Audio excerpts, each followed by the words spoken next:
বাপরে বাপ, হয়রান হয়ে গেলাম। আমরা কি মানুষ না ফুটবল, আল্লাহ মালুম। ও ফুটবল যে কইলাম, একটু মনে হয় টিকা বা টিপ্পনি দেওয়া দরকার। ফুটবল মানে আমাগো মেয়েরা যেটা খেলে ওইটা, পোলারা কিন্তু এই খেলা পারে না।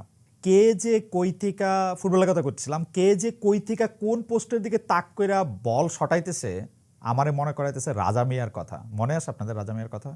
রাজা মিয়ার পায়ে বল থাকলে দুই গোলকিপারই সাবধান হয়ে যায়, কখন কি হয় বলা যায় না। মানে ওই কোন গোল পোস্টে করে, নিজেরটাতে না বাইরেরটাতে। যাই হোক, এই সময় আইসা সুলেখক ইশতিয়াকের কথাও মনে পড়তেছে। ওই কইছিলেন আসেন আমরা সবাই সবাইরে ধরায় দিই। আচ্ছা, আগে তারিখটা কয়ালি। রেকর্ড করতেছি নভেম্বরের 8 তারিখ 2024, আর আপনারা দেখতেছেন সোমবার রাত 9টায়। যাই হোক, কেন মনে রাখতে চাই সেটা বলি। আপনারা জানেন যে আমার জীবন হইতেছে প্রশ্ন, প্রশ্ন এবং প্রশ্ন। কাউকেই আমি প্রশ্নহীন জীবন দিতে চাই না, কারণ খালেদ মহিউদ্দিন জানতে চায় কারণ বাজার থেকে তেজগাঁও, তেজগাঁও থেকে জার্মানির বন, সবসময় চাইছে। এখন ম্যানহাটানের ঠিকানায় পৌঁছায়ও সে জানতে চাওয়ার বিরাম নাই।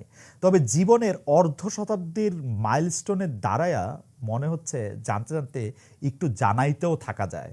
এখন আপনারা জিজ্ঞাইতেই পারেন যে কে আবার আমার কথা শুনতে চাইব, আমার মতামতের কয় পয়সার দাম আছে, সেটা আমিও ভেবেছি আসলে। কিন্তু যত অকিঞ্চিতকর হোক না কেন, একটা মানব জন্ম তো পেয়েছি। নিজের দুনিয়ায় ঘুরতে ঘুরতে কিছু কথা আমার মনেও জমেছে, সেগুলি প্রকাশ করার একটা চাহিদাও জন্মাইছে মনের ভিতর। স্কুলের পরীক্ষার খাতা পার হইয়া জীবনের সসপ্যানে ঘুরান্টি খাইতে থাকলে বোঝা যায় প্রশ্ন আর উত্তর বিষয়টা কোনো একরৈখিক ব্যাপার না।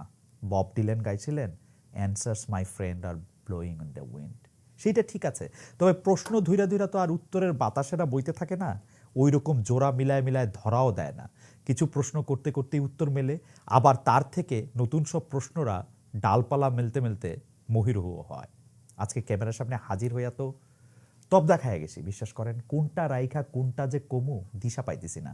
সারা দুনিয়ার দশাই এইরকম যেন বাদশা সুলাইমান আইসা বন্দি জিনিরে বোতলের ছিপি খুইলা বাইর কইরা চারিদিকে ধোয়া ধোয়া কইরা দিছেন।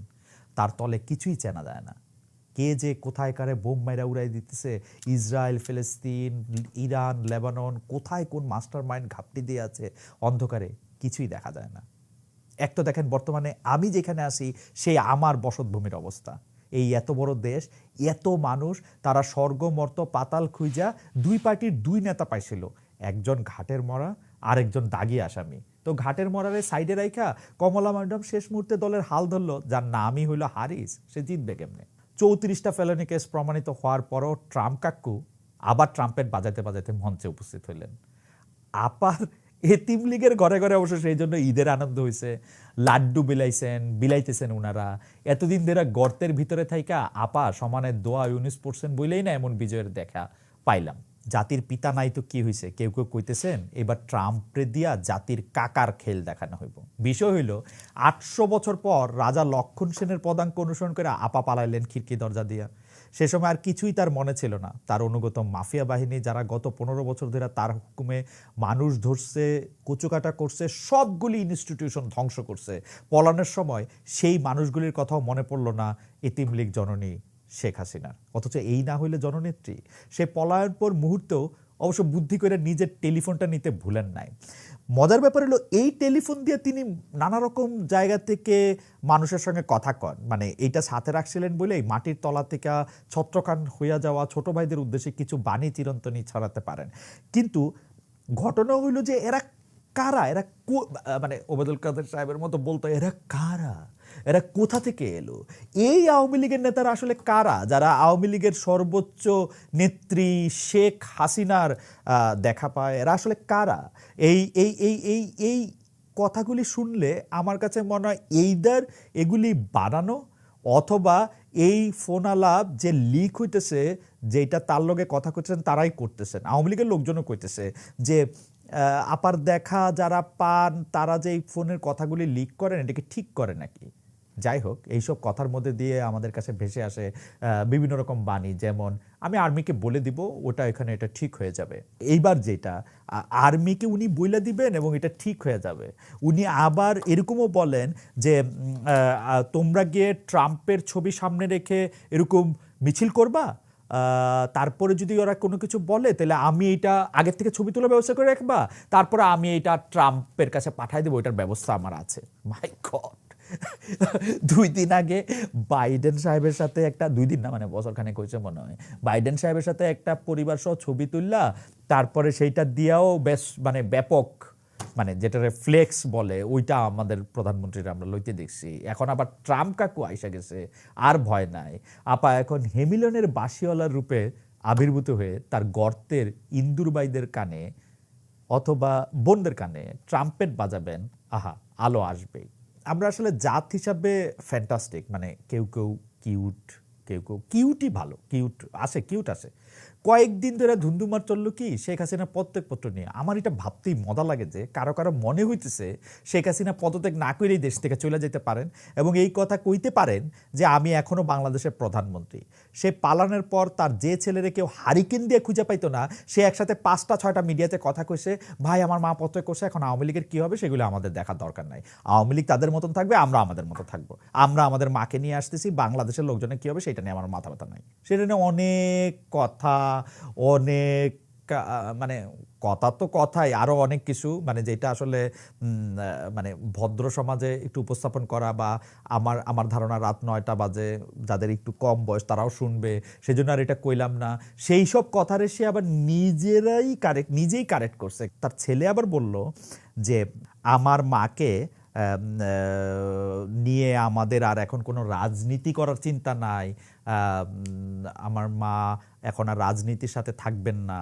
এগুলি কথা যখন কেউ বলল, যখন এই কথা এবং ভাষায় সরাসরিভাবে বলার অযোগ্য কিছু শব্দাবলী যখন থাকতে থাকলো, তখন উনি আবার নিজেরা কারেক্ট করলেন। কারেক্ট করে বললেন যে না, আওয়ামী লীগের দায়িত্ব তো তাদেরই নিতে হবে, কি করবে। সেই কথার সূত্র ধরে কেউ কেউ এটা বলতে শুরু করলো শেখ হাসিনা কি আবার ফিরে আসবে। আমি অবশ্য জানতেও, মানে আমি কেমনে জানবো ভাবতে ভাবতে আমার মনে হলো জানতেও পারি, কারণ কেউ কেউ বলেন আওয়ামী লীগের লগে নাকি আমার একটা মনের সম্পর্ক আছে। তা আওয়ামী লীগ বা শেখ হাসিনার লগে আমার একটা সম্পর্ক থাকলেও থাকতে পারে, মানে একটা অ্যাটলিস্ট একটা সাইকোলজিক্যাল সম্পর্ক। মানে আমি প্রায়ই দেখছি আমি লজিক্যাল আর দলটি আর তার নেত্রী হইলো সাইকো কিন্তু। আচ্ছা যাই হোক, যা কইতেছিলাম, 15 বছর ধরে ট্রমাটাইজড মানুষের মনে বোধহয় শেখ হাসিনা ফিরে আসতেছে এই ভয় ছড়ানো সহজ। কিন্তু আমার কিন্তু মনে হয় শেখ হাসিনার দশা এখন নিউমোনিয়ার, ইংরেজি বানানটা আছে না নিউমোনিয়া, ওইটার পিয়ের মতন, মানে থাইকাও নাই আর কি। আমি আপনাদের একদম দায়িত্ব নিয়ে কইতে পারি, শেখ হাসিনার যদি ক্ষমতায় টিকা থাকার মতো মানে 0.5% সম্ভাবনা থাকতো, সে যাইতো না। কিন্তু গিয়া ফিরে আসা এটা অলমোস্ট ইম্পসিবল। আসল কথা হইল মানুষের মধ্যে এমন নানা ধরনের সন্দেহ আসলে আসে, শেখ হাসিনা কি গেছে, সে কি ফিরে আসবে। এইটার একটা বড় কারণ হইল ডক্টর ইউনূসের সরকারের দুর্বলতা। হ্যাঁ, ডক্টর মোহাম্মদ ইউনূস, নোবেল বিজয়ী ডক্টর মোহাম্মদ ইউনূসের সরকারের দুর্বলতা, যেইখানে কথা কওয়া দরকার সেইখানে চুপ থাকা, দায়িত্ব পালনের ব্যাপারেও নানা রকম। আচ্ছা, এই বিষয়ে আসতেছি একটু পরে। এখন দেখেন, ট্রাম্প কাকুর জায়গায় যদি চেয়ার টেবিল বিলাই যে কাউরে রাখতেন, সেও জিতত।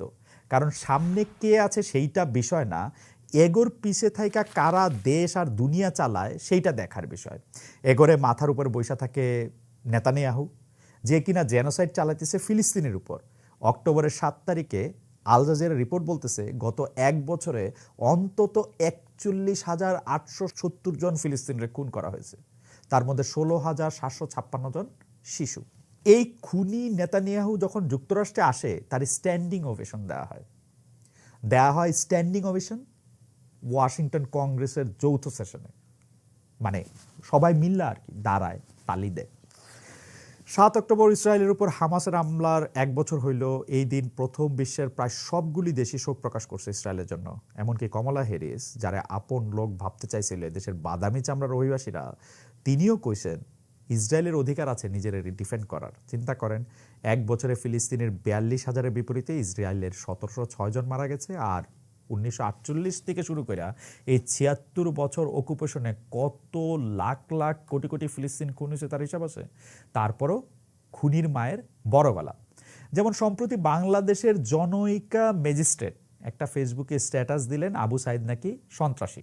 সে নাকি বিশৃঙ্খলা সৃষ্টিকারী সন্ত্রাসী ছেলে যে নিজের দলের হাতে মারা গেছে নিরস্ত্র আবু সাইদকে মাত্র কয়েক হাত দূর থেকে অবিরাম ছররা গুলিতে মানে গুলির আঘাতে হত্যা করলো পুলিশ 40 বা 45 বা 50 বছর আগে না, মাত্র 3 মাস 2 দিন আগে।